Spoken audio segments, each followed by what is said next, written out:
karakternya itu keluar, sampai terlihat bahwa narkoba itu tidak hanya sekedar merusak masa depannya, merusak rohani dan jasmaninya, tapi harus tertanam di dalam dirinya bagaimana narkoba tadi. Jadi yang harus diingat, saya karena tahu anak saya kelas 10 sekarang, baru selesai P5, dia kebagian drama untuk masalah narkoba. Itu dia minta bantu ke saya melihat skenario-nya. Jadi yang disusun oleh anak-anak ini tidak sekedar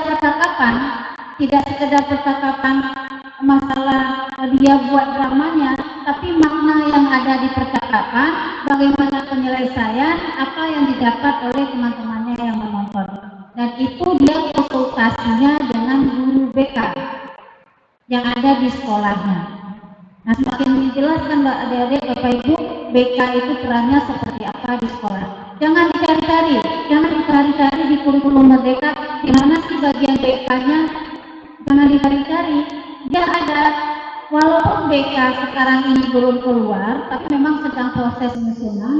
Dalam waktu dekat pasti Bapak Ibu BK ini akan dipanggil pelatihan atau akan disuruh belajar di PMR-nya. Kebijakan lama itu tetap berlaku, tetapi harus mempunyai 150 orang anak harus dituntaskan di satuan pendidikannya untuk laporan Bapak Ibu sebagai guru BK di satuan pendidikan. Itu tetap berlaku. Untuk mereka harus ada perencanaannya juga kan, walaupun istilahnya tidak RTP, ada istilah khusus kan perencanaannya untuk melakukannya juga. Nah, ini untuk adik-adik mahasiswa, teman-teman guru di sekolah itu kadang membuat perencanaan ini agak kewalahan. Jadi adik-adik mahasiswa sebelum datang ke sekolah untuk PR, tolong pahami bagaimana membuat perencanaan. Apa yang harus dilakukan dulu sebelum melakukan pendampingan? Di sini ada suara. Analisisnya apa dulu? Identifikasi apa dulu? Hasil identifikasi turun ke perencanaan, itu kan langsung tindakan-tindakannya apa?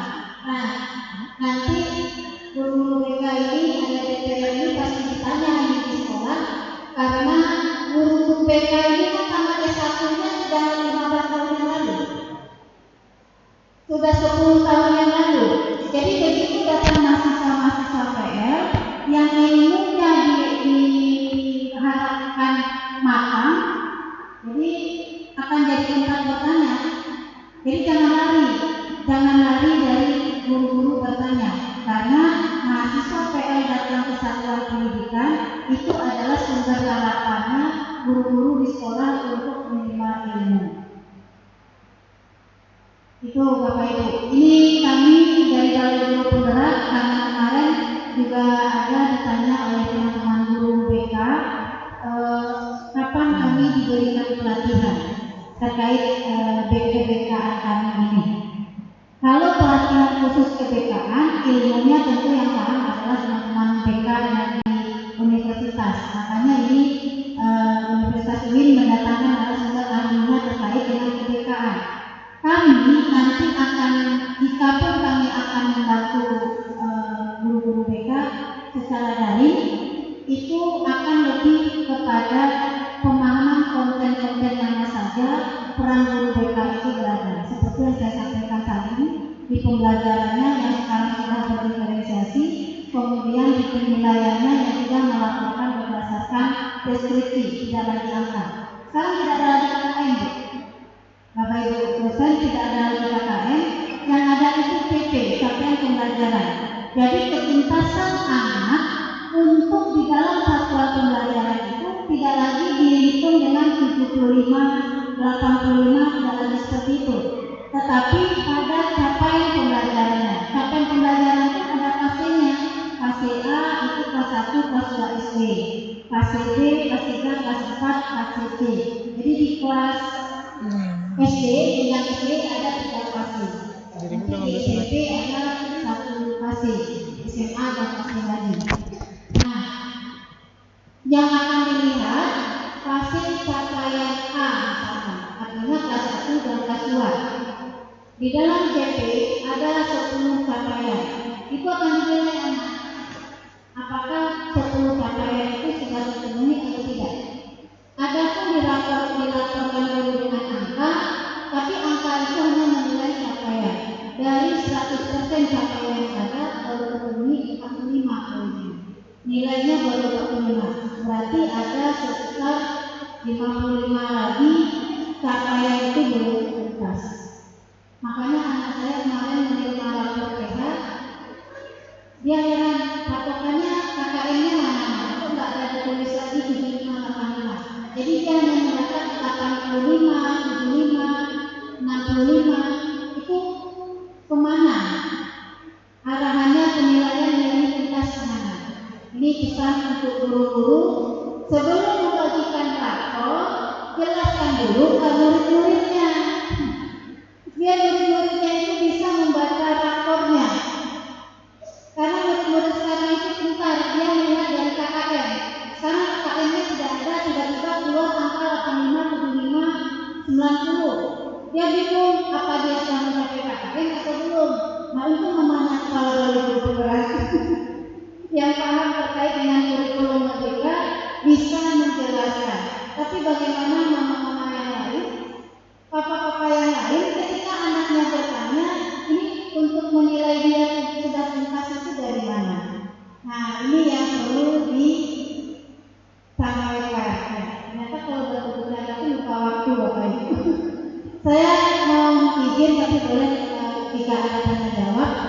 PPT-nya tadi mau saya kirim, sinyal saya tidak bisa masih centang satu, tidak masuk sepertinya. Itu saja Bapak Ibu yang memang tidak banyak saya tampilkan PPT, lebih baik saya menyampaikan aplikasinya saja supaya bisa dipahami dan bisa nanti kalau ada pertanyaan dari adik-adik mahasiswa dan Bapak Ibu guru BK bisa kita tampung 1 atau 2 pertanyaan. Berdiri saja nggak apa-apa ya Bu, nggak usah dulu.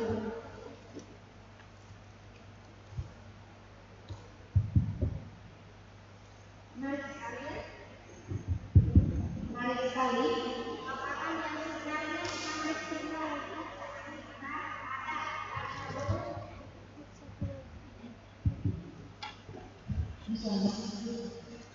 Ya, hadirin yang berbahagia, alhamdulillah walaupun singkat sebenarnya kita dapat sharing dari pemangku kebijakan. Catatan bagi saya adalah bahwasanya beberapa kebijakan yang dituntut itu tentu menstimulus kami khususnya di perguruan tinggi yang harus membantu gitu ya. Satu, tentu menyiapkan para mahasiswa kita untuk nanti bisa menjadi miliknya guru BK senior di satuan pendidikan. Jadi anak dan mahasiswa harus dilakukan untuk psikologi perkembangan dari mau siang di PAUD ya, mau di SD, mau di MTS, mau di SMP, mau di SMA, itu psikologi perkembangan. Kemudian tadi saya mengenai profil P5. Ingat, variabel turunkan dari atas, turunkan dari tingkat, meletak ini guru-guru senior. Kita dapat fresh guru-guru pano ada baik senior, ya kan Bu? Jadi memberikan PR Bu Amira atau diri dosen tidak ganteng Pak Subhan, kita harus support sebagai guru manusia untuk tadi membuat instrumen dalam menilai ketuntasan capaian profil. Nah ini kebingungan mendeskripsikan itu ya kan, kayak aksionanya gitu dari kuantitatif kepada deskripsi kualitatif kan gitu ya, bedanya kita mau jalan mau tujuan cukup baik sekali baik gimana gambarannya. Nah ini PR nggak apa-apa loh kita buka-bukaan aja karena memang ini mungkin Bu Amira dan Bu Atodi ini sebenarnya menggugat menstimulus mendatangkan Ini berapa materi? sama-sama 2 siang nanti. berkolaborasi. Tidak cukup ini saja. Mari kita MOU berikutnya untuk bikin POT ya aduh ini rencana mau pengen program sebelum kalian Ini yang satu lagi di sini. banyak Mana? banyak terkenal beliau Udah, terima kasih siapa? materinya yang jelas bahwa perubahan itu satu yang kita katakan persepsikan kurikulum berubah itu bukan dalam rangka memberikan beban kepada guru kan ya, tetapi untuk menstimulus orang guru supaya lebih siap dalam menyiapkan tantangan sesuai zaman. Setuju itu dan apa guru yang ada setuju, tetapi bantu dengan transfer implementasinya dan upgrading keilmuan. Betul setuju? Kita tunggu undangan pelatihannya. Dan untuk para mahasiswa sekali lagi ya, memang dalam penanganan ya dia 1:150 itu pun tidak ideal. Bagaimana kita mengobservasi, bagaimana kita menginterview. Nah itu sesuai undang-undang. Tapi sebenarnya kita rasionya untuk mengamati dan tadi pakaian yang baik mungkin 1:10 juga masih tidak akan tercover ya. Tapi tidak ada harapan apapun dari. Saya punya kesempatan dan sebenarnya sangat bagus dan baik ini optimum pada katanya. Kalau kita kasih catatan saya pilih satu, baik saya kamu ya. Dari mana ya? Berdiri dong, untuk bersantri. Tenang, salam kenal namanya siapa dan dari sekolah mana dan pertanyaan. Bismillahirrahmanirrahim. Assalamualaikum warahmatullahi wabarakatuh. Perkenalkan nama saya Anita Syari, tempat saya yaitu SMA Negeri 1 Mampang Timur, Kabupaten Mampang. Oke, terima kasih atas waktunya. Kami ucapkan terima kasih banyak atas ilmu dari diraja oleh Pemuda Satria Jurusan KPI oleh Ibu dari Balai Negara. Kami sebagai guru kami di SMA itu sudah berburu merdeka itu kurikulum berubah akan ambil untuk PPN tadi memang belum selesai apa katanya karena memang dari awal guru BK di platform itu katanya guru mapel makanya kadang agak juga mengisinya tapi karena ada di bagian tadi dan kita menyelesaikan platform BK mengajarnya. Kami yang menanyakan yaitu masalah pemetaan tadi Bu.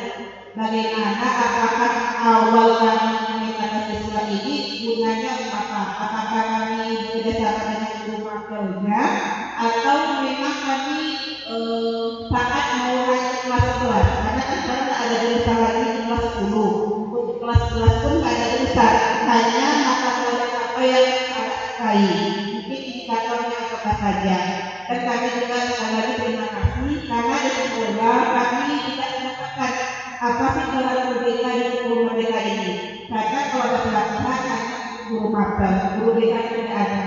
Ini luar biasa adanya kegiatan ini. Terima kasih. Assalamualaikum warahmatullahi wabarakatuh. Alhamdulillah. Ternyata di Indonesia itu bukan Allah ketenangan untuk panitia khususnya dan untuk BKPI dan KPK. Terima kasih. Dipanggilnya siapa Ibu Guru Santri? Bu Mita. Sepertinya belum sangat sekali ada training lagi dan diundang lagi ya. Tolong absen nomor WA dan nomor dan email address. Dari saya pilih Ibu Santri yang dia merah urutannya ada dan adik-adik dari mana?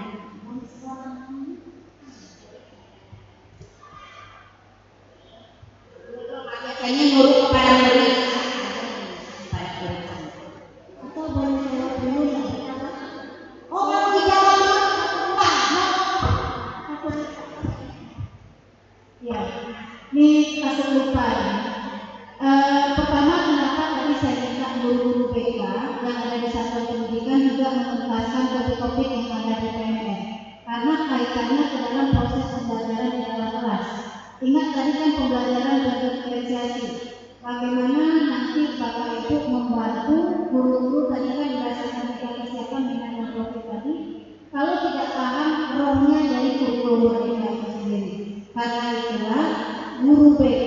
perlu menuntaskan juga topik-topik di PMN. Tidak harus mengerjakan sendiri, berkolaborasilah dengan guru mata pelajaran. Pilih mata pelajaran yang dianggap paling bisa dipahami berdua dengan gurunya untuk menyelesaikan topik-topik yang ada di PMN. Tapi ketika di aksi nyata, coba buat sendiri, karena penjelasan aksi nyata itu tolak ukur dari kita memahami materi tersebut. Jadi karena itu guru, makanya semua guru yang di satuan pendidikan itu terdata semua di PMN, termasuk guru BK-nya. Kemudian kapan Bapak Ibu melakukan kesiapan atau pemetaan ini? Untuk kesiapan belajar ini akan dilakukan setiap guru-gurunya memulai proses pembelajaran. Ini tidak harus memiliki instrumen khusus, bisa saja hanya perlu melatih guru-guru di satuan pendidikan Bapak Ibu ketika memberikan pertanyaan untuk melihat kesiapan anak belajar dari kontennya itu yang perlu ditanyakan itu apa. Kan guru-guru kita itu biasanya memberikan apersepsi ya. Apersepsinya itu langsung ke pertanyaan konten.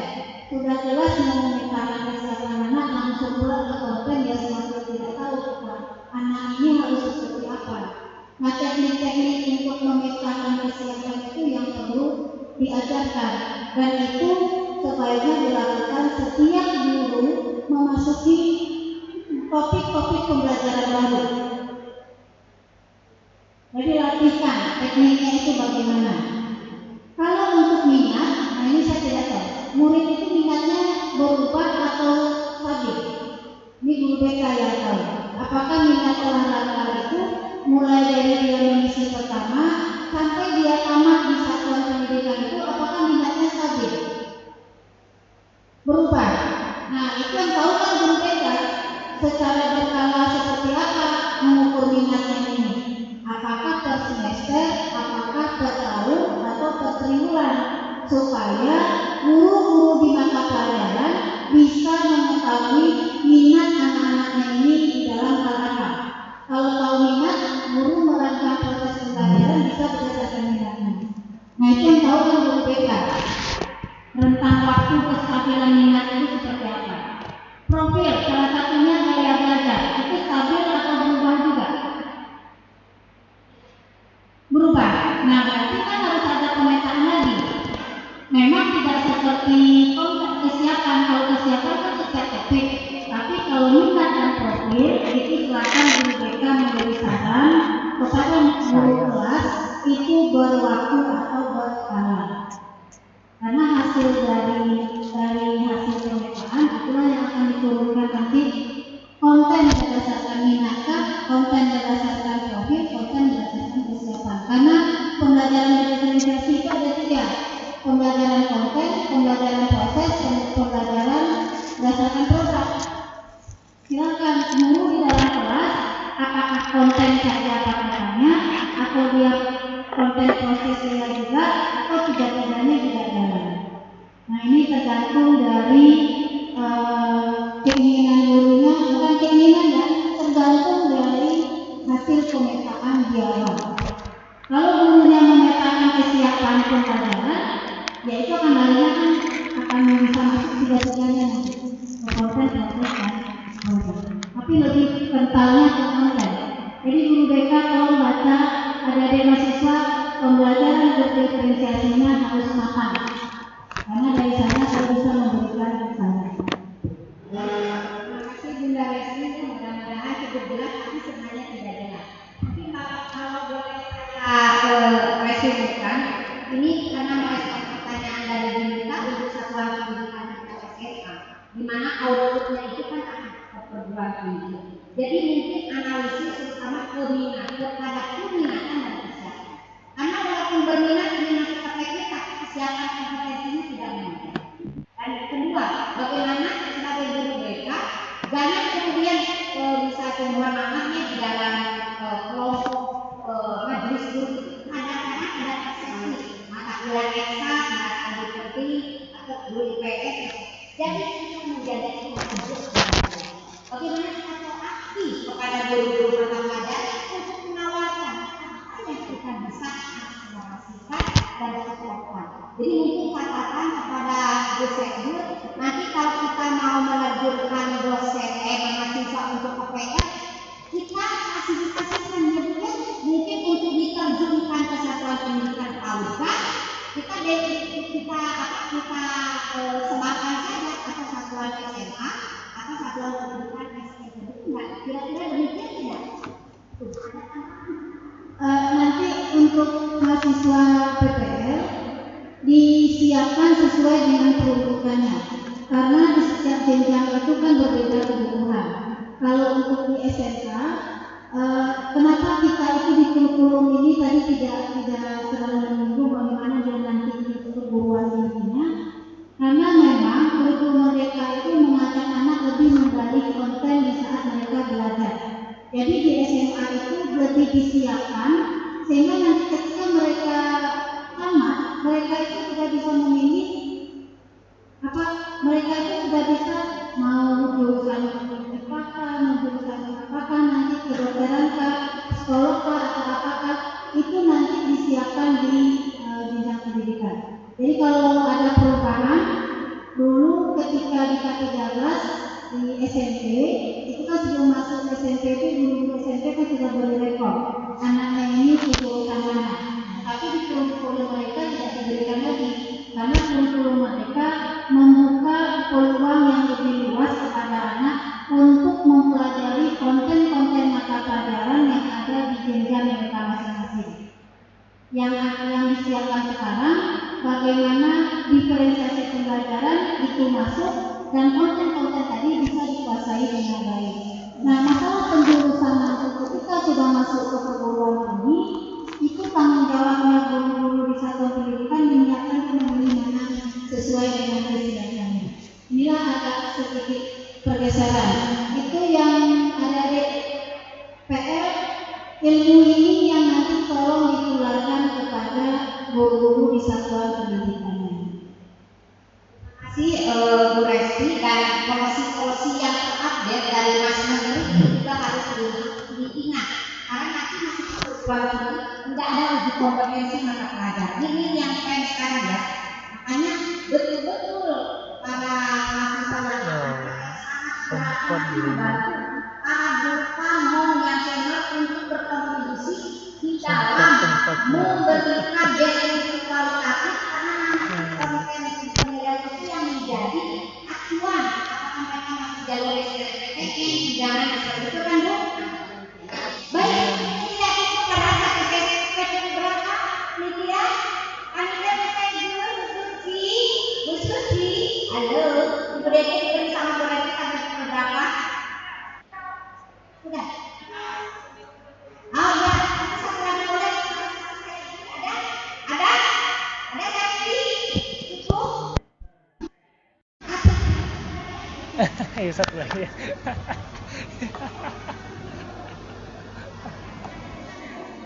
Assalamualaikum warahmatullahi wabarakatuh. Waalaikumsalam. Terima kasih atas waktunya.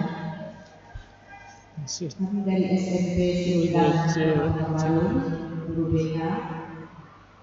Mungkin di sini tidak akan bertanya. Ya, nggak ada foto-foto ini ya. Kami ada foto ini. K13. Edukasinya. Tapi sebelum akan disampaikan informasi dari wakil guru. Jadi alhamdulillah kemarin juga ada sosialisasi sedikit ke guru-guru yang menanyakan keahliannya. Tapi setelah beliau tidak ikut merdeka, Berarti habis luarnya ada lagi.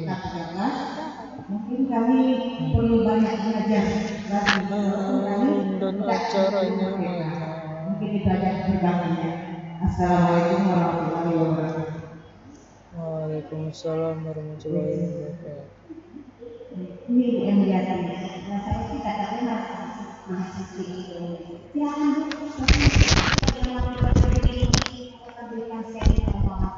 Terima kasih. Kita ada pendaftaran tahap kedua ya untuk pelaksana IKM Mandiri tahun ajaran 2003-2004. Dalam waktu dekat bulan November ini akan kami umumkan.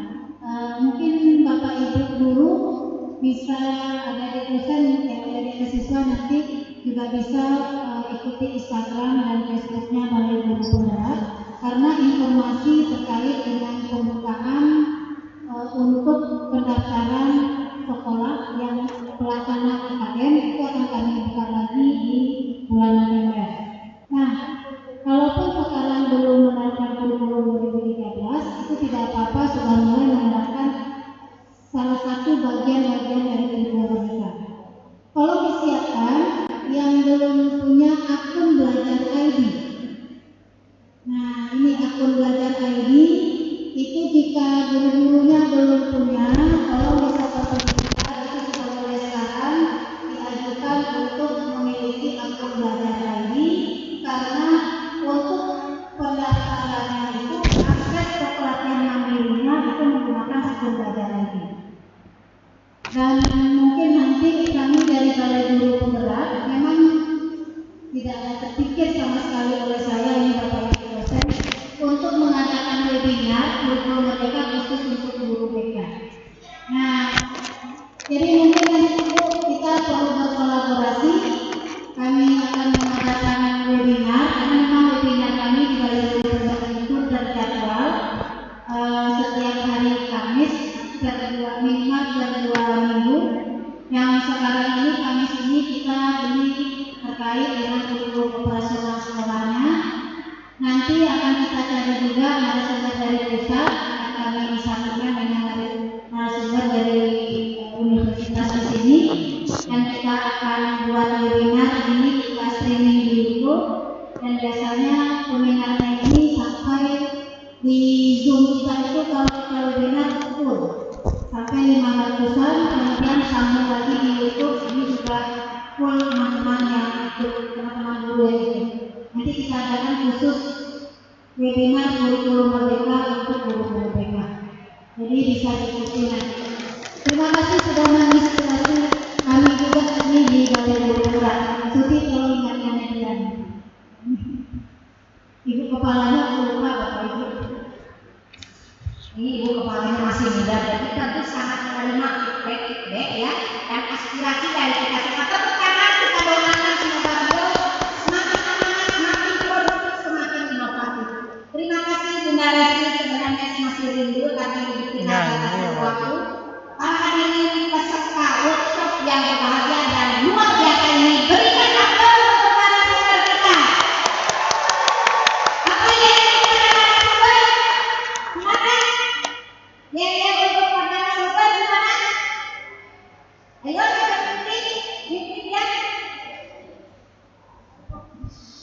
Masih sedikit aja. Sekali lagi tepuk tangan untuk narasumber kita. Baik Bunda Resi, sepertinya ada sama-sama tersungguh, sama-sama termotivasi, dan semoga kita bisa merajut kolaborasi dalam mewujudkan kualitas guru BK dan lembaga BK yang makin profesional, berfaedah, implementasi, inovasi. Sebelum kami kembalikan kepada pembawa acara, mohon kiranya kita berdoa bersama dengan background para peserta. Para dosen kita datanya background siapa mau berangkat? Ayo pinter. Apa ini? Berdiri, silakan berdiri. Nanti kita berdiri dengan background kita.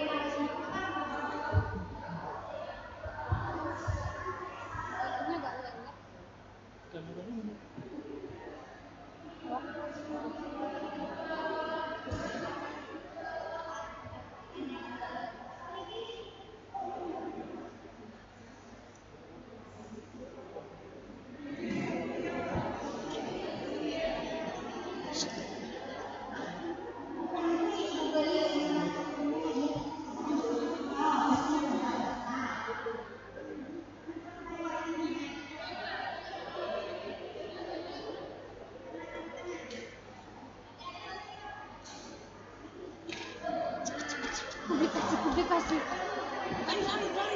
Hati-hati kesandung cuy.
Biar Nanda aja lah. Nanda tuh kan. Ya, Nanda aja lah, Kak. Dia juga publikasi.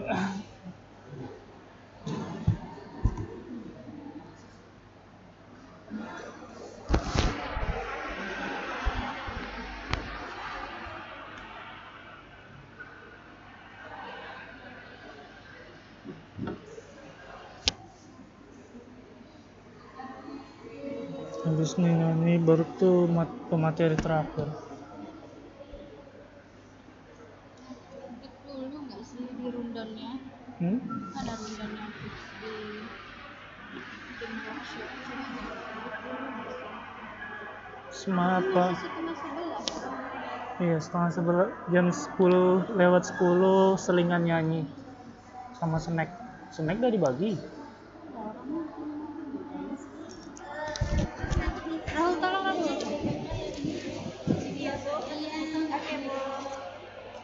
Boleh. Itu tadi yang tadi ya. Itu di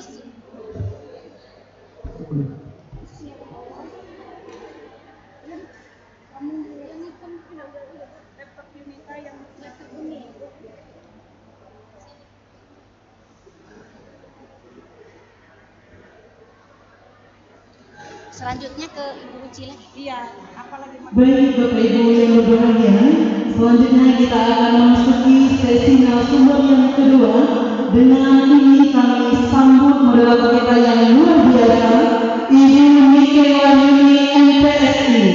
Silakan kepada Ibu untuk memandu acara kita dengan narasumber Ibu Siti Usul SPSI MPD. Kepada Ibu silakan.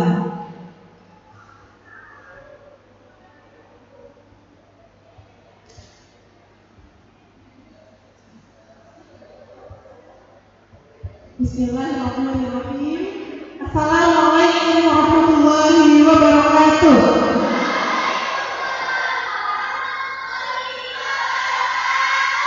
Oke, dari tadi di awal sampai akhir saya selalu berpantun. Jadi saya jadi tidur akhirnya seperti walaupun takutnya dari internet ya Bapak ya. Oke, ada guru BK, mahasiswa dan dosennya sedang berkumpul di Islamic Center UIN. Izinkan saya menyapa semua selamat siang untuk semua hadirin. Oke, baiklah, saya agak rindunya dengan Ibu DC, Ibu. Heboh sekali, luar biasa menunjukkan suasana ya Bu. Saya jadi banyak belajar dengan Ibu untuk menjadi seorang moderator. Tadinya saya akan duduk manis aja di depan. Ternyata berkat Ibu duluan, alhamdulillah Ibu duluan, nanti saya jadi banyak belajar. Oke, perkenalkan semuanya dari mahasiswa, mungkin dulu pernah ketemu juga dengan saya ya. Masih ingat? Apa ya? Miss Ayu ya, saya dari SMK Al-Azhar Sukabumi dan alhamdulillah saat ini juga menjadi guru penggerak angkatan 1. Hari ini ketemu lagi tapi kasusnya beda ya, karena ada pakar yang sangat luar biasa. Nanti itu dari buku sana. Pakar yang sangat luar biasa yang datang dari Bandung. Saya juga mohon maaf sama dia. Saya juga sebenarnya udah lama banget tuh pengen belajar tentang workshop kreatif atau counseling ya. Karena sebagai praktisi tentunya kita perlu banyak belajar tentang kemarin kan kita belajar tentang banyak yang takut BK ya. Kalau dengar kata-kata guru BK, yang kebayang apa? Iya, kalau guru BK gitu ya Bu ya. Ini jadi tersangka. Nah, sekarang kalau melihat bahan-bahan yang ada di depan ya. Nah, kalau guru BK yang ada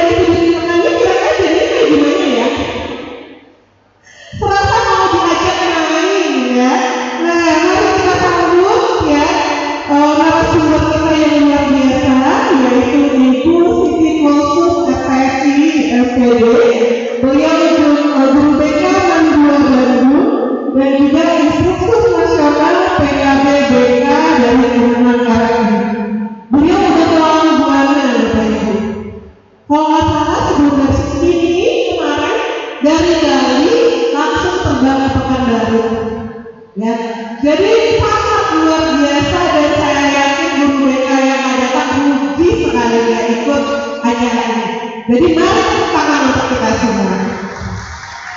Oke, baiklah untuk mempersingkat waktu, mari kita sambut narasumber kita yang luar biasa, Ibu Siti Kalsum, FPS IPB. Kepada beliau waktu dan tempat dipersilakan. Silakan Ibu. Baik, terima kasih Ibu Nike atas kesempatannya kepada saya.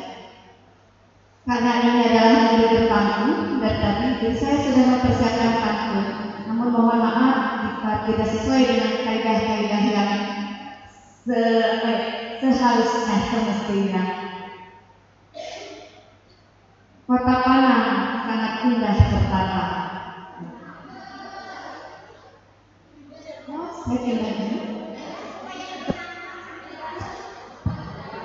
Saya terkesima dengan Ibu Nise ya.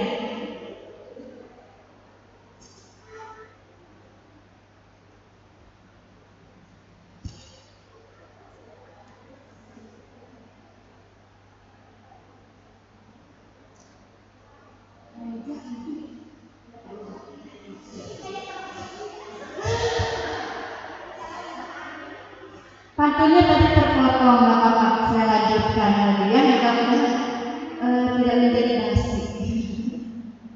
Kota Panang sangat indah tertata, ketika sambil berselendang sutra, terucap salam pembuka kata, semoga senantiasa bahagia dan sejahtera.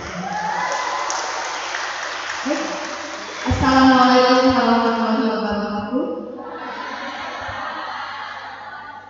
Izin berdiri, Ibu izin. Baik, saya juga sudah menyiapkan pantun tadi untuk pembukaan salam, dan ini yang sudah saya siapkan tadi subuh-subuh di Kota Pekanbaru. Ini adalah kali kelima saya datang ke Kota Pekanbaru. Jadi kota di Sumatera yang paling sering saya kunjungi adalah Pekanbaru. Makan ikan dengan bumbu kacang, rasanya manis melilit gigi.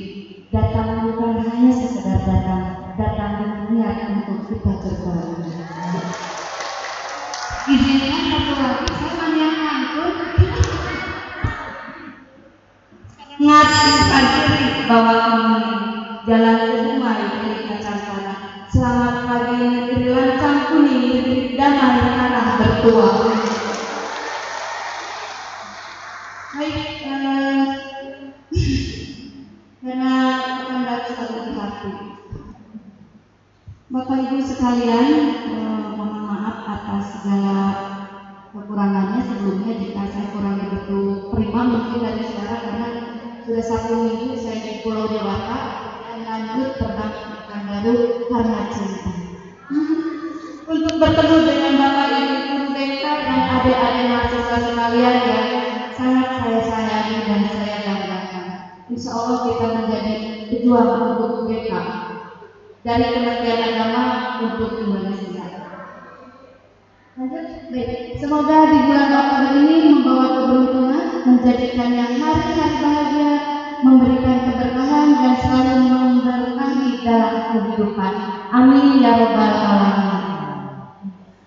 Baik, pada kesempatan ini kita akan berbagi belajar bersama satu terkait dengan kekhasan dari kurikulum merdeka, karena tema dari workshop kita pada pagi menjelang siang hari ini bahkan nanti sampai sore ya, mudah-mudahan tidak ada ngantuk nanti ngantuk. Workshop vertikal konseling penguatan peran dan praktik guru bimbingan konseling dalam implementasi kurikulum merdeka. Jadi saya sesuaikan dengan tema kekhasan di kurikulum merdeka. Sebenarnya tadi sudah disampaikan oleh pemateri narasumber pertama sebenarnya sangat jelas, karena beliau dari akademisi dan saya praktisi. Nanti kita ketiganya ya akan berbagi praktik baik. Keduanya, peran guru BK dalam kurikulum merdeka itu seperti apa? Di sini saya bukan berarti sudah paham sekali, karena kita juga sambil meraba-raba. Nanti paknya di mana mudah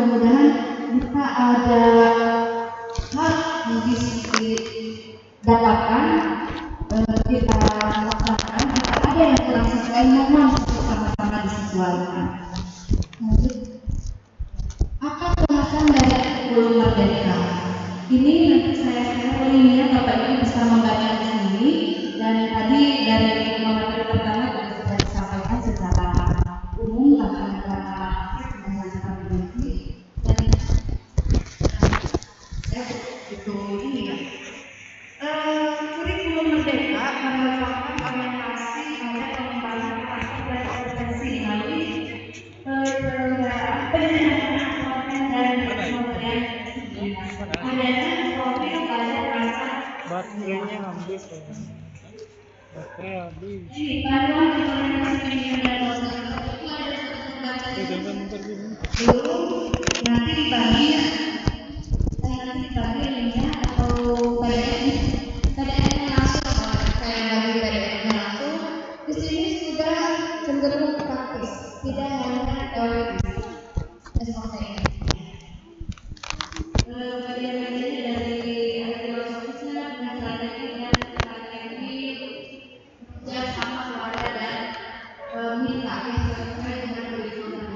Di sini banyak Absen apa itu? dari satuan kerja Kementerian Tadi. dari SMK, SLMP, SMK.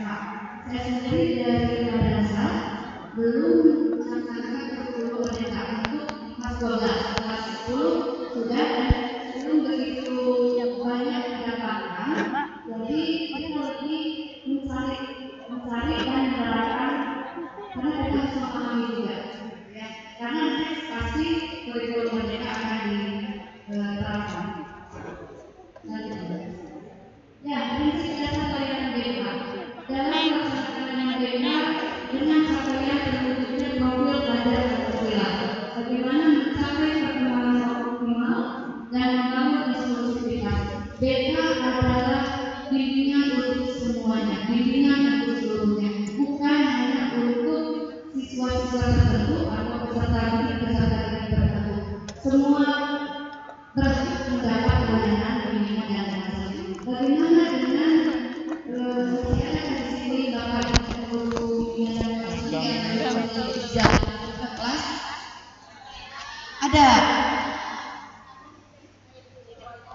Ada yang masih belum mendapatkan jam ke kelas. Ada juga yang sudah mendapatkan jam untuk bimbingan klasikal.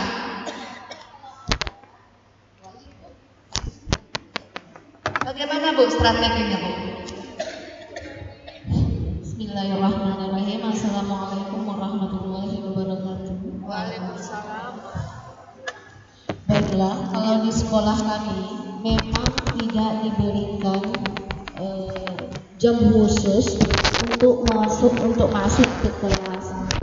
Akan tetapi apabila ada umpamanya kami memberikan layanan informasi ke kelas, jadi kami diizinkan oleh sekolah untuk ceng dengan guru mata pelajaran BMR Budaya Melayu Riau. Seperti itu kalau di sekolah kami. Assalamualaikum warahmatullahi wabarakatuh. Ya, terima kasih. Ibu dengan Ibu siapa? Saya Fitri Dahlia, Bu. Dari Sekolah SMA Negeri 1 Kampar Timur, Kabupaten Kampar. Iya. Bukan suatu hambatan ketika di sekolah kita belum memiliki atau belum diberikan jam ke kelas. Guru BK harus kreatif, guru BK harus inovatif dalam melaksanakan bimbingannya. Betul, kita bisa ceng dengan beberapa guru mapel atau dengan wali kelas. Tetapi guru BK juga tidak bisa dijadikan ganjel ya. Ibu kalau bahasa Sunda ganjel. Pokoknya kalau nggak ada, ibu masuk ya ke nggak mau, jangan mau Bu. Iya, jadi guru piket sudah guru cadangan. BK sekarang sudah berdaya, sudah bernilai. Profil kita sebagai guru BK harus diperlihatkan. Profil guru BK itu seperti apa? Itu ya. Jadi tidak lagi mendapatkan itu jadi ganjil, jadi guru piket ketika tidak ada. Silahkan guru BK, maaf ya kita bukan untuk sisa-sisa waktu, tapi kita juga punya program dengan kalau hanya sisa-sisa waktu di jam kosong guru tertentu, itu tidak akan merata informasi yang disampaikan kepada peserta didik, begitu ya. Jadi kalau saya biasanya dengan wali kelas dalam 1 bulan berapa kali saya bisa kerjasama dengan wali kelas masuk di kelasnya, itu bisa teratasi. Baik, selanjutnya ya, orientasi, bimbingan dan konseling itu berangkat dari adanya masalah atau kebutuhan. Saya tidak terlalu begitu suka menyebutkan masalah, tapi malah timbul karena adanya kebutuhan yang tidak terpenuhi ya. Kebutuhan, kemudian kita harus menguasai, tadi kata ibu, psikologi perkembangannya kudu molotok katanya ya. Ya, karena beda perkembangan siswa di SMP, di SMA, MTS, madrasah aliyah tentunya berbeda ya. Jadi ya, psikologi perkembangannya, tugas perkembangannya harus kuat. Kemudian masuk kepada profil pelajar Pancasila disesuaikan dengan kurikulum Merdeka.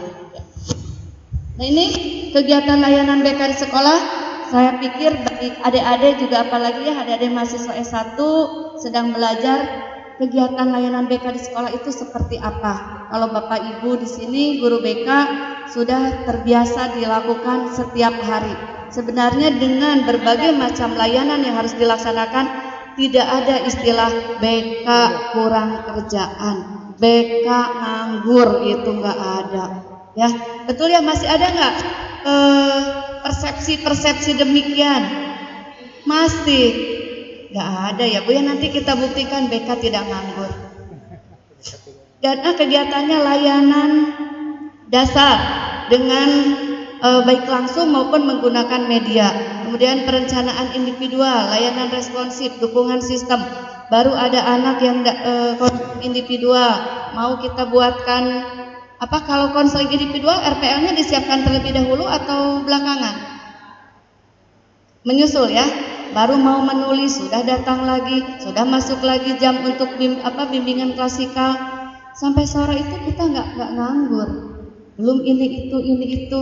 Jadi salah stigma bahwa guru BK itu guru yang kurang kerjaan, guru yang bisa diampu oleh guru mapel lainnya. Jadi guru BK itu harus profesional. Selanjutnya,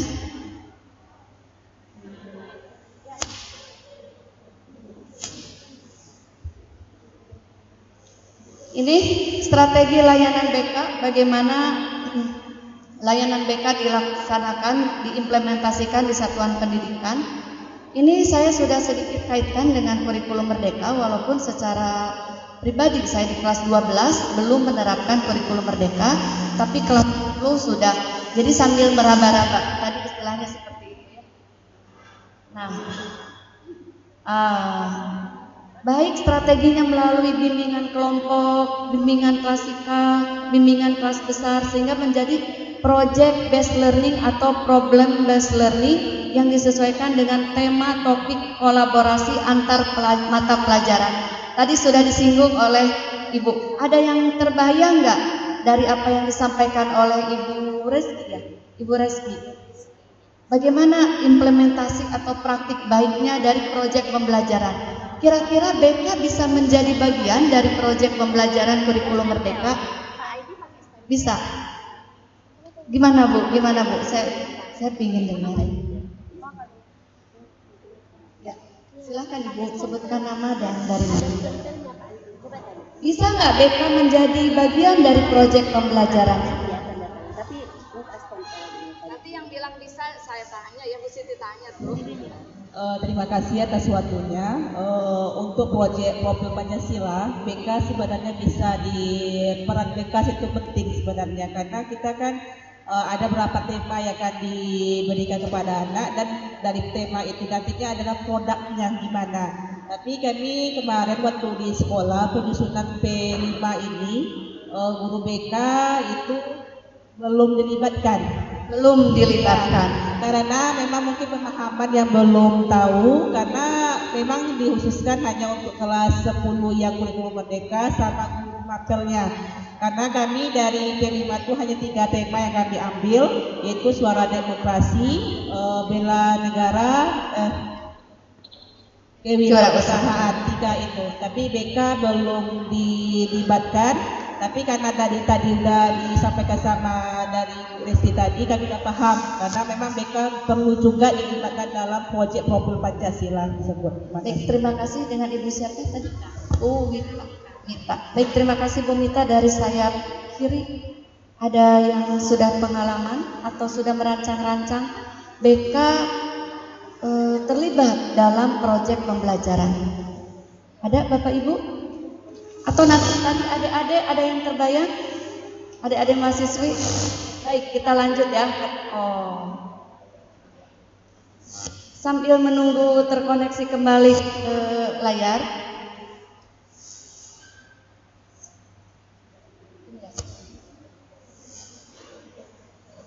Nah, gitu. Saya mau tanya dulu project based learning ya. Tadi ada istilah project based learning, ada problem based learning. Apa yang Bapak Ibu adik-adik ketahui tentang project based learning? Di BK project based learningnya seperti apa? Mungkin Ibu bisa memberikan pendapatnya. Project based learning belum paham. Sebelah ini dari bapak-bapak ada yang mau menyampaikan apa itu project based learning? BK bisa ada project learning?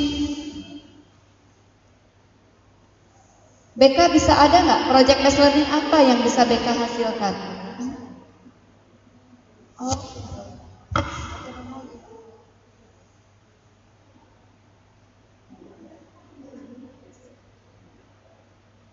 Project based learning kayaknya masih agak-agak ini ya, mikir.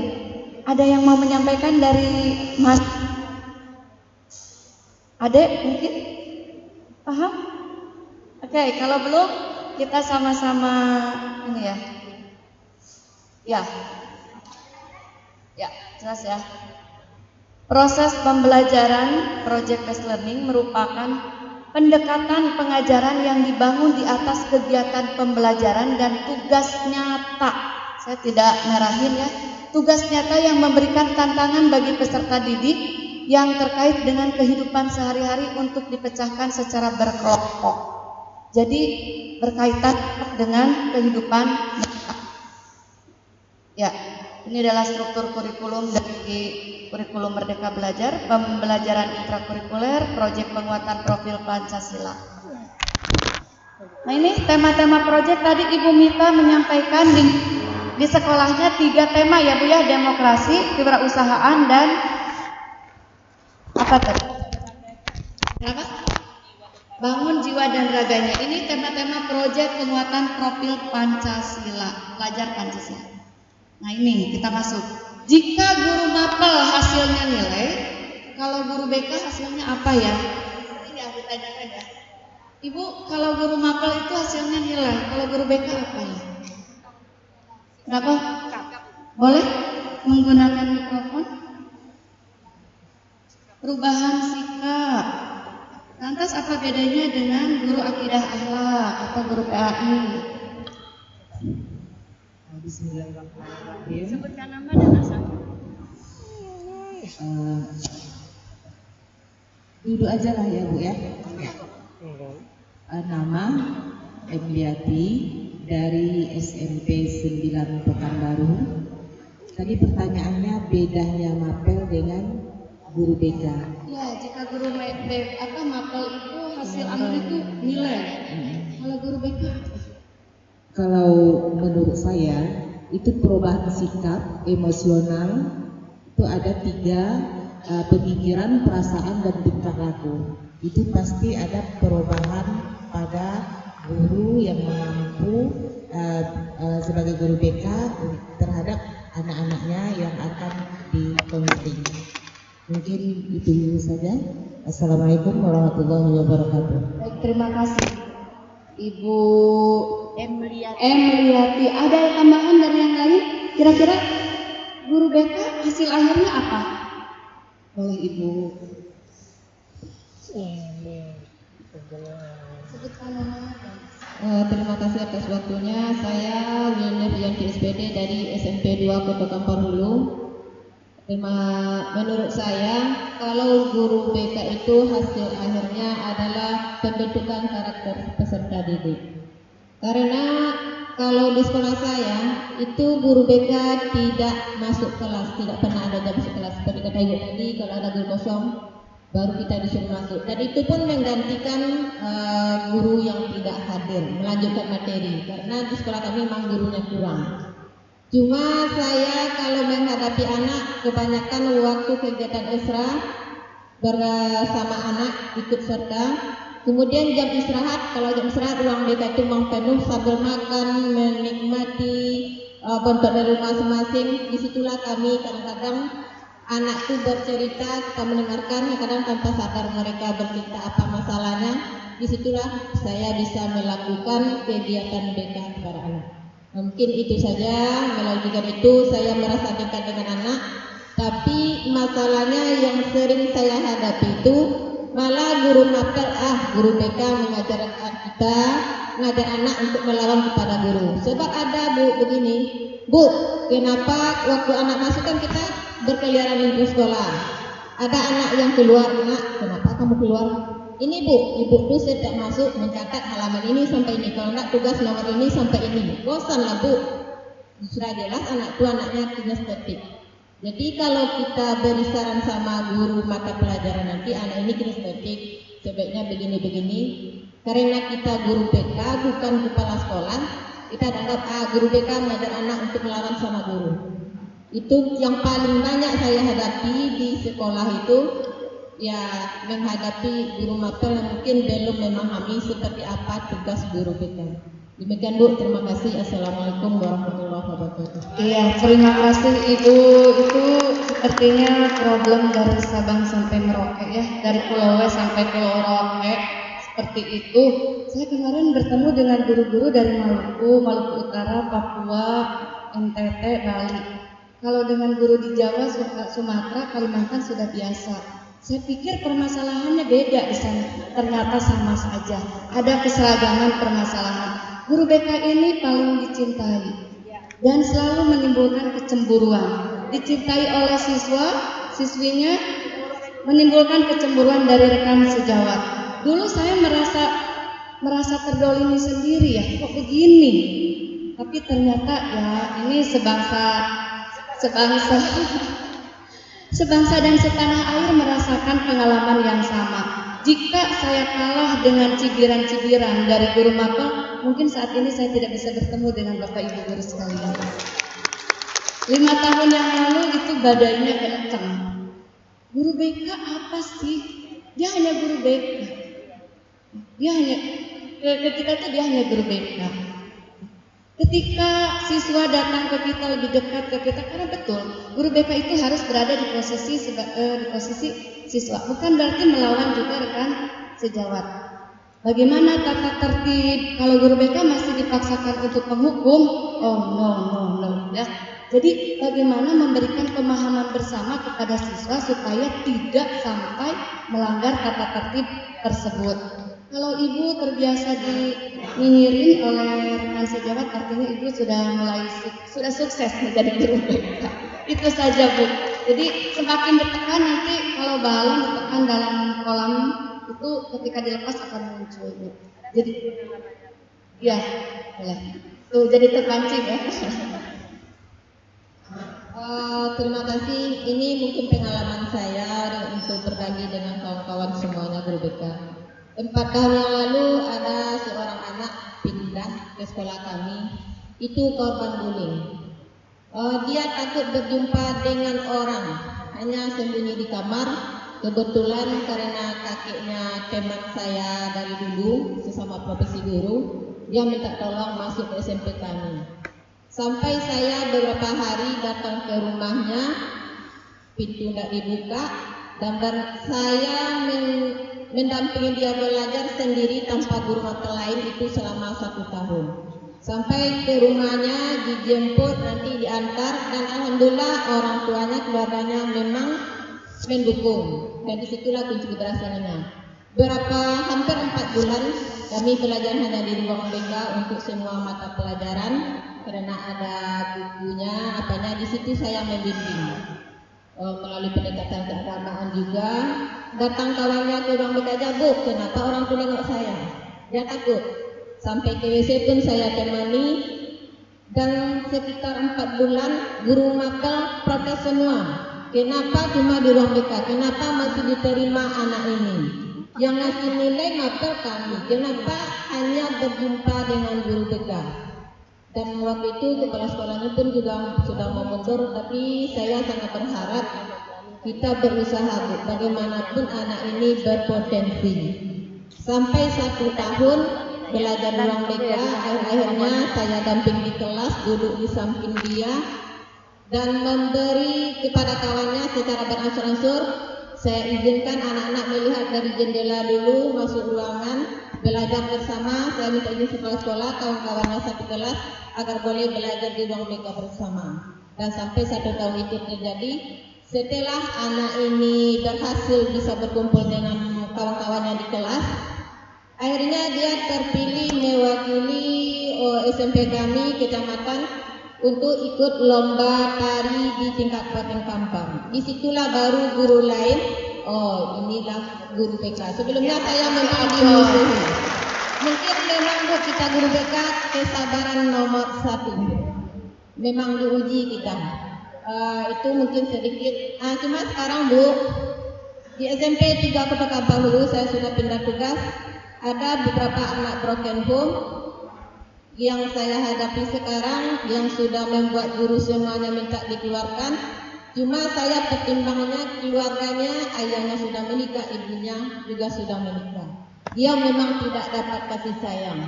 Cuma dia ini, anak ini kalau di sekolah tuh marah saja, Bu. Dia mungkin sudah sering nonton porno dan segala macamnya. Cuma saya bingung sekarang, apa yang harus saya lakukan? Kalau kemarin keluarga mendukung, insya Allah saya bisa. Kita bisa berbuat. Kalau sekarang dia sudah ke-9, kepala sekolah pertimbangan tinggal berapa bulan lagi kasihan. Apa yang sebenarnya harus saya lakukan agar anak ini mungkin bisa melanjutkan secara pendekatannya seperti apa? Anaknya laki-laki, dan yang buat saya kurang percaya diri karena dia sudah sering nonton porno itu, mungkin karena kita cewek kan. Nah, di situ. Jadi apa sebaiknya langkah yang harus saya lakukan untuk menyelamatkan anak ini? Terima kasih. Assalamualaikum warahmatullahi wabarakatuh. Waalaikumsalam warahmatullahi wabarakatuh. Buat adik-adik mahasiswa, siap mental ya jadi guru BK? Sudah mendengar? Guru BK itu harus berhati lembut, menjadi malaikat tak bersayap. Itulah guru BK ya. Begitu memang tadi bagaimana, karena BK menyenangkan. Jadi ini, kalau guru mapel itu nilai guru BK itu apa hasilnya? How adding fun to counseling. Bagaimana membuat counseling itu menyenangkan sehingga mereka mencintai, karena kita bekerja dengan hati. Tidak terlalu dikejar-kejar ini, melayani. Jadi guru BK itu adalah orang-orang terpilih, berhati lembut, bak malaikat tak bersayap. Siap ya adik-adik sekalian. Baik. Ini adalah beberapa dokumentasi. Jadi mohon maaf jika agak-agak narsis ya. Ini foto-foto narsumnya. Ini memberikan bukti salah satu bahwa ini yang saya lakukan di madrasah saya di Mandua, Bandung. Bagaimana membuat bimbingan dan konseling menyenangkan dan bermakna. Tadi Ibu ya, pendekatannya bagaimana nih dengan anak saya yang kasusnya itu ya. Harus ada pendekatan, teknik, metode yang digunakan untuk menyelesaikan atau membantu ya. Kalau BK itu membantu peserta didik untuk bisa sampai pada memecahkan masalah dan mengambil keputusannya secara mandiri. Jadi tidak selamanya dibimbing, tidak selamanya didampingi, balik lagi ke kita sampai pada dia mampu secara mandiri menyelesaikan masalahnya, mengambil keputusan untuk kehidupannya sukses di masa yang akan datang, sukses dunia dan akhirat. Ya, bagaimana sih caranya? Kalau saya, karena pertama memang tidak ada jam. Kemudian BK dulu masih dengan image yang bagaimana menakutkan. BK itu tempat orang-orang bermasalah. Yang nggak masalah, alhamdulillah saya nggak pernah masuk ruang BK. Kayaknya sekarang udah nggak zaman lagi begitu. Ya, BK jadi ngantri karena di BK itu menyenangkan. Ada anak dibawa oleh guru mapel atau wali kelas atau kesiswaan atau guru piket. Nih Bu Siti, budak dia teh tak sekolah. Kalau ada ibu ya yang ngerti bahasa itu. Anak ini nggak pernah sekolah atau anak ini kesiangan. Emang apa masalahnya?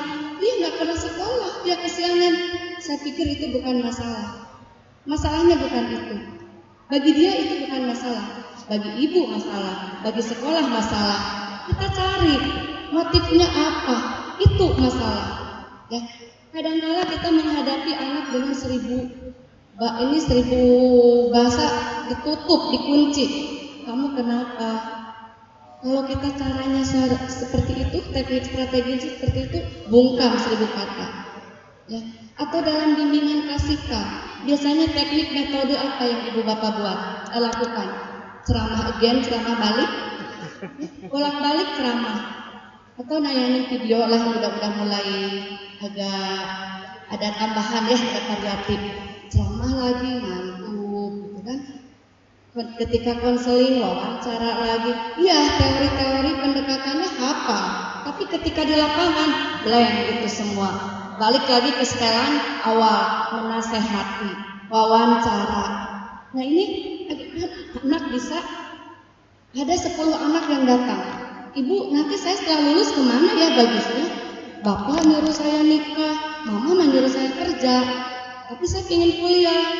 Bapaknya buruh, maaf ya buruh misalkan. Ibu saya tukang cuci, saya nilai bagus-bagus. Kira-kira saya harus gimana? Ada 10 anak dengan permasalahan yang sama, meminta solusi. Apakah kita harus menyiapkan 10 solusi? Tidak. Keputusan itu ada di Tapi kadang-kadang kita balik lagi ke setelan pabrik. Oh gini, ngomong kia. Tidak bisa begitu ya, karena 150 orang siswa minimal. Ada yang 500, saya 500 di sekolahnya. 500 siswa dengan kondisi keliling-keliling seperti ini. Bagaimana saya menyiasatinya ya? Salah satunya ini naon iteh dikoekeun ya. Aduh, karena ada ibu saya jadi balik ini ya bahasa Sunda. Apa ini dijemur anak-anak? Ini saya ruang bimbingan saya tidak terlalu besar. Ya, ruang bimbingan konseling saya tidak terlalu besar. Ke kelas ada jam ke kelas kalau kolaborasi dengan wali kelas. Anak-anak itu jenuh belajar dari jam 7 sampai jam 16.15. Kadang-kala jam kosong. Mana gerah, ya, jenuh, lapar. Apa kita mau kembali lagi seperti yang lainnya sama? Jadilah pembeda, jadilah perubahan. Ciptakan kreativitas, ciptakan inovasi melalui kreativitas. Apapun yang ada di sekitar kita bisa jadikan kreasi untuk menjadi media dalam bimbingan dan konseling. Di sana profil guru BK bisa terlihat. Oh iya, ada guru BK tuh. Kalau awal-awal dinyinyirin nggak apa-apa, masuk telinga kanan, keluar telinga kiri, bahkan nggak usah dimasukin dalam telinga sama sekali. Ya, lanjut. Ya yang pegangnya suka begitu. Nah ini nanti kita akan praktek, tenang ya. Sekarang mah wayahnya teori dulu, nular dari ibu. Aduh. Sekarang kita teori dulu sedikit. Ya, bukan teori sih, lebih kepada berbagi praktikannya ya, implementasinya. Di sana sudah ada pandan, sudah ada kacang, ada beras. Mau ngapain ya? Ada krayon, ada batu-batu. Di ruang BK saya begitu. Di ruang BK saya begitu. Jadi mau ngaliwat? Tidak. Jadi menyenangkan tadi Ibu dengan makan bersama itu sudah menyenangkan ya Bu ya. Nah ini siapkan RPL. Jadi saya di sini tidak mengajarkan membuat RPL. RPL itu apa? Adik-adik? Rancangan. Ya, udah hafal ya. Saya mau bimbingan klasikal. Ini salah satu teknik strategi layanan bimbingan klasikal. Contohnya ya. Siapkan RPL. RPL turun dari mana? Dari program. Program dibuat dari mana? Dari assessment. Dan assessment menggunakan apa? Aplikasi, AKPD, AUM, DCM, berbagai macam. Angket bisa, saya nggak bisa pakai itu, saya bisanya pakai angket. Bisa. Sesuaikan dengan kemampuan sekolah, pengetahuan dan kesanggupan Bapak Ibu guru. Ya. RPL-nya sudah ada. Misal ini untuk bimbingan klasikal dengan tema mengenali emosi, contohnya. Saya siapkan bahan-bahan, ada batu putih atau batu apapun lah, di sini banyak saya lihat batu, ada spidol, ada cat akrilik. Kita laksanakan bimbingannya. Ini tidak bisa sekaligus beres. Minggu pertama bimbingan dengan tema-tema tertentu yang sudah disiapkan di program Bapak Ibu. Kemudian anak itu supaya tidak hanya mendengarkan, tapi bagaimana dia bisa mengkristalisasikan, bagaimana dia bisa mencerna emosi. Emosi itu ada marah misalnya, ada sedih, ada takut, ada bahagia. Contoh emosi dasar itu. Ketika saya marah, apa yang saya lakukan? Ketika saya sedih, apa yang saya lakukan? Atau karir, saya mau ke PTN, saya mau jadi perawat. Sampailah muncul quotes, suruh mereka membuat quotes atau gambar di atas batu. Kalau menulis di atas kertas itu biasa. Anak-anak itu perlu sesuatu yang beda. Sok ibu udah kalau asam lagi, kan bosan. Ayam goreng lagi, kan bosan.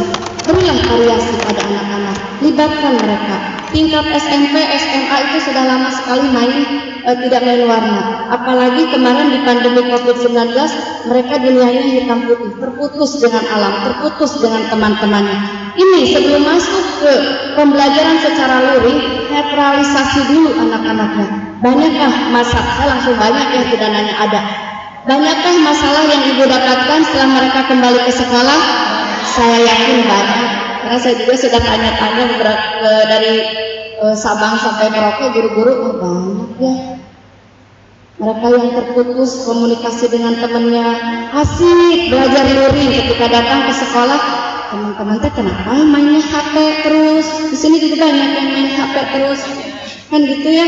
Jadi sulit Bu, aku pikir di sekolah itu akan ramai, ternyata ya autis semuanya. Gitu. Sulit lagi, sensitif lagi, candaan dikit dikategorikan bullying, kan riuh ya. Bullying, kalau ada bullying itu berabe, kalau itu benar-benar bullying. Sedikit saja kata, ibu aku dibullying, datang orang tuanya, kalau nggak selesai oleh guru BK saya laporkan ke dinas. Itu ada. Kita yang tertekan. Nah ini bagaimana kita merekatkan kembali ikatan-ikatan yang terurai selama pandemi COVID-19. Mereka anak-anak kita yang dihadapi sekarang itu berbeda daripada tahun 2019 sebelum COVID. Mereka datang tahun 2022, mereka membawa trauma. Mungkin ada yang kehilangan orang tuanya karena COVID, ada orang tuanya yang kehilangan pekerjaannya, ada yang lama tidak bertemu dengan teman-temannya. Masuk ke sekolah, tugas mata pelajaran, kalau nggak selesai, hancur itu generasi kita. Bagaimana mereka bisa menjadi generasi emas Indonesia tahun 2045? Bagaimana mereka bisa menguasai kecakapan abad 21? Kita lagi guru BK, nggak apa-apa Bapak Ibu, kita wakafkan keilmuan kita wakafkan waktu kita. Biarlah kita jadi akar. Kita jadi akar, dan pucuknya orang lain yang terlihat. Ketika tadi anak ibu sukses jadi lomba tari di tingkat kecamatan, kabupaten, kan yang maju mendapatkan award mendampingi bukan ibu, pastinya guru lain. Nah, apa-apa Bu, sudah biasa guru BK seperti itu ya. Jadi kita mah jadi akar, pucuknya yang kelihatan di luar itu orang lain, tidak apa-apa. Tapi anak tidak akan salah mengucap terima kasih. Walaupun enggak, itu menjadi amal ibadah kita ya, cukup Allah yang tahu. Baik. Ini kemudian dibuat dalam quotes nanti juga Bapak Ibu mudah-mudahan batu-batunya sudah disiapkan. Kalau enggak juga sambil istirahat kita cari ya satu orang satu. Setelah ada nanti bagaimana nih akhirnya next kita ikuti lagi ya. Nah ini layanan BK berbasis kelas yang tadi implementasinya, main cat. Mereka dunianya tidak lagi hitam putih, nulis di atas kertas. Tugas guru itu masih banyak yang rangkum. Anak stres. PDF dirangkum, masih ada seperti itu. Sudah dari PDF disuruh merangkum. Mohon maaf ya, bukannya saya gimana, karena kenyataannya seperti itu. Rangkum dari PDF ya Bapak tidak bisa masuk. Mending kalau ada, ini tidak masuk.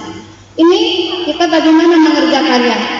Anak-anak bermain warna, bermain, siswa diberikan materi motivasi atau apapun itu, mereka diminta menyampaikan misalkan untuk cita-cita, my dream, ya. Cita-cita. Ini kan kelas 10 itu fase F sudah mulai itu ya. Karir. Cita-citanya apa? Berangkat dari mimpi. My dream, mau jadi ini, jadi itu, gambarkan, warnakan, tuliskan. Ini boleh di atas batu, tidak lagi di kertas. Kalau kertas tadi saya sudah sampaikan di awal, biasa, ya. Sehingga anak-anak, ini sesuatu yang beda, sesuatu yang unik. Mau mereka terlibat. Anak yang akhirnya gadget, simpan dulu. Oh, ini warna apa, ini apa.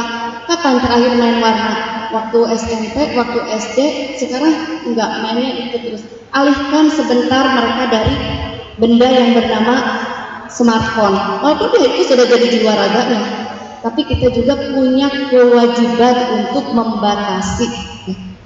Ini berikan, kemudian mereka menuliskan tantangannya adalah mereka menulisnya di atas batu dan mewarnainya. Layanan klasikal di Mandua Bandung, ya, kelas 12 kemarin. Oke, nah ini dengan bahan-bahan alam itu tuh ada pala, ada bunga lawang, biasanya ngerendam. Nah ini saya kemarin bimbingan kelompok di lab karena sambil ini waktu masih pandemi ya, waktu masih 50% masuk, sehingga harus rajin cuci tangan anak-anaknya. Ini untuk konseling individualnya. Tadi bimbingannya baik bimbingan klasikal, bimbingan kelompok, kemudian konseling individual maupun konseling kelompok. Jadi ini bisa dilakukan. Ini sebagai media.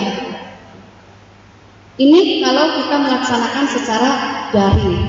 Ini ketika bisa ya anak-anak terlepas, nggak boleh keluar rumah ya di awal-awal 2020, 2021.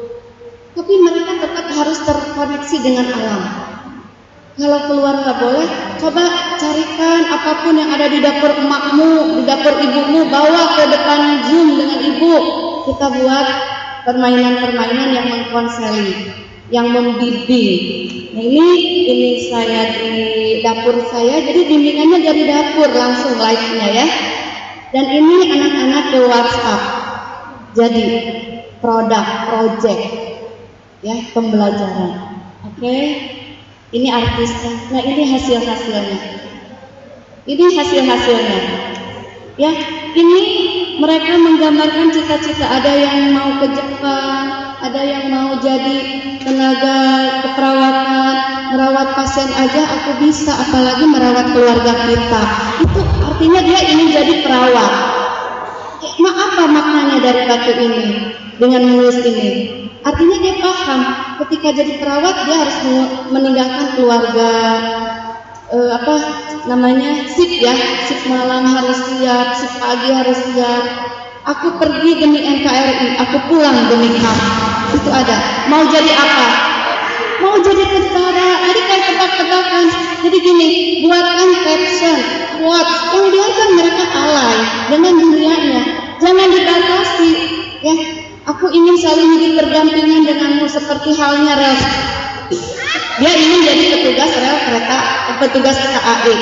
Si tulisan-tulisan itu jangan dibuang, kumpulkan dalam suatu wadah, simpan di ruang BK, jadi literasi. Ada guru yang datang, ada orang tua yang datang. Kalau majalah biasa sudah biasa ya. Bahkan sekarang udah jarang majalah dibaca. Jadi ketawa, berkah, memberi kebaikan. Dari masalah bisa memberi orang lain senang. Satu orang yang membuat, 40 orang yang membaca, kita sudah menebar kebahagiaan 40 orang.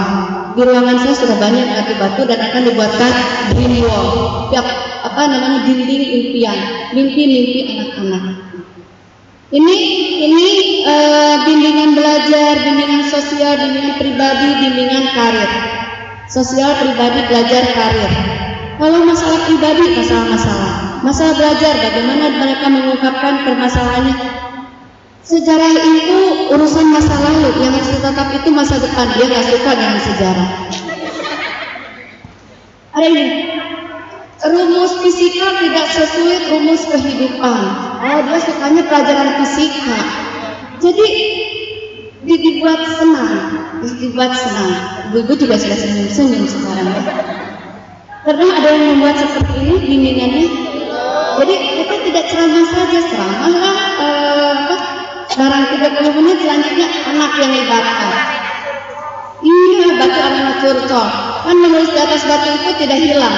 Kalau menulis di atas air atau pasir terhembus angin baik, ya. Ini kalau Bapak Ibu yang dekat dengan pantai, ini bisa dilakukan dimanapun. Ini kemarin saya membuat di Pantai Kuta untuk